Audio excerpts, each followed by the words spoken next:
Facial asymmetry looks maxing में सबसे पहली और सबसे बड़ी प्रॉब्लम होती है और सबसे पेनफुल बात यह है कि जैसे ही तुम लुक्स मैक्सिंग स्टार्ट करते हो एसिमेट्री और ज्यादा दिखने लगती है। उसको देख देख के बंदा दिल से टूट जाता है, डिप्रेशन तक आ जाता है। पर सवाल यह है कि ये फेशियल एसिमेट्री होती क्यों है और क्यों ये लुक्स मैक्सिंग के टाइम और ज्यादा नोटिसेबल हो जाती है, और सबसे इंपॉर्टेंट, इसको फिक्स कैसे किया जा सकता है। इस वीडियो में तुम्हें ये सब मिलेगा और मुझे पूरा यकीन है कि इसके बाद तुम्हारी 80% टेंशन खत्म हो जाएगी। लेकिन उससे पहले एक बात दिल से बोलनी है। मेरे चैनल पे 10,000 सब्सक्राइबर्स होने वाले हैं, या फिर जब तक ये वीडियो अपलोड होगी हो चुके होंगे। ये सिर्फ तुम सबके प्यार और सपोर्ट की वजह से हुआ है, उसके लिए दिल से शुक्रिया। पर एक छोटी सी हेल्प चाहिए तुमसे। मेरे चैनल पे एक कॉपी स्ट्राइक चल रही है, तो एक छोटी सी रिक्वेस्ट है, अगर अभी तक सब्सक्राइब नहीं किया है तो प्लीज कर लो। वीडियो लाइक करो, पूरी वीडियो देखो, दोस्तों के साथ शेयर करो, ये सब मुझे बहुत हेल्प करेगा। धन्यवाद। चलो अब आगे बढ़ते हैं। दोस्तों, सबसे पहले समझो कि हर फेस में एसिमेट्री आती ही क्यों है। ये नेचुरली पैदा होते ही होती नहीं। बचपन में ऑलमोस्ट हर फेस परफेक्टली सिमेट्रिकल होता है। तो मेरी पुरानी फोटोज देख लो, बिल्कुल बैलेंस फेस था। लेकिन जैसे जैसे एज बढ़ती है, लाइफस्टाइल की वजह से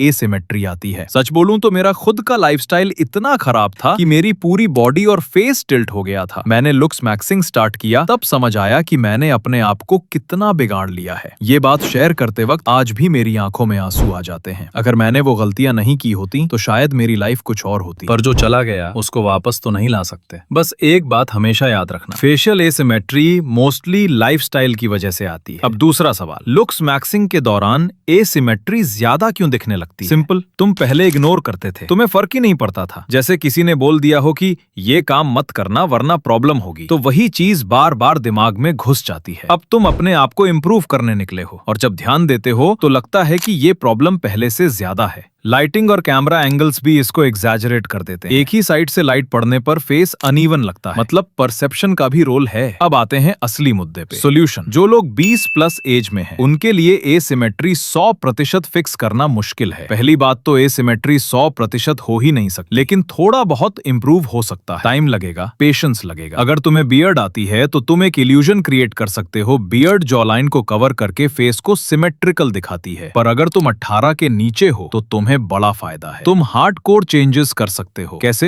एक, म्यूइंग। लेकिन ध्यान रहे, सही तरीके से। सिर्फ जुबान ऊपर लगाना ही म्यूइंग नहीं होता। प्रॉपर पैलेट को कवर करो, टंग सेंटर में हो, और सलाइवा स्वॉलो करते वक्त टंग का प्रेशर फील करो। ये सब करेक्ट फॉर्म है। 2, पोस्चर फिक्स करो। हमेशा चेस्ट ऊपर, शोल्डर सीधे और पीछे रखो। मेरा खुद का पोस्चर बिगड़ने की वजह से पूरी बॉडी टिल्ट हो गई थी। तुम अपनी गलती मत दोहराना। 3, स्लीपिंग पोजीशन, पीठ के बल सोने की हैबिट बनाओ। साइड स्लीपिंग एसिमेट्री को और वर्सन करती है। स्टार्ट में दिक्कत होगी, नींद टूटेगी, पर ये करना ही होगा। 4, चूइंग हमेशा दोनों साइड से इक्वल चू करो। ये गलती मत करना कि वीकर साइड पे ज्यादा चू करके जल्दी फिक्स हो जाएगा, उल्टा और खराब हो जाता है। इन चीजों को एटलीस्ट 1 मंथ कंसिस्टेंट फॉलो करो, धीरे धीरे तुम्हें डिफरेंस दिखने लगेगा। और हाँ, एक और बात, फेशियल एसिमेट्री का सोल्यूशन सिर्फ एक्सरसाइजेज नहीं है, माइंडसेट भी उतना ही इंपॉर्टेंट है। तुम अपनी बेस्ट फोटोज देखो और अपनी खुद की प्रोग्रेस को अप्रिशिएट करो, कंपैरिजन में मत फंसना। और हाँ, मेरा कोर्स या एक से एक पर्सनल गाइड भी ले सकते हो, उसमें और भी डिटेल्स में बताया है। ये आपकी लाइफ की बेस्ट इन्वेस्टमेंट हो सकती है। वैसे भी आप कहीं ना कहीं पैसे खर्च करते होंगे, तो थोड़े अपने आप पे भी खर्च कर दो, जिसमें आपको आगे जाकर रिग्रेट ना हो। बाकी डिटेल्स डिस्क्रिप्शन में दे दी हैं। अगर कोई सवाल हो तो कमेंट में लिख देना, और प्लीज जो मैंने स्टार्टिंग में कहा था वो याद रखना, सब्सक्राइब, लाइक और कमेंट करना मत भूलना। और आप कमेंट करो, फिक्स एसिमेट्री नाउ। धन्यवाद।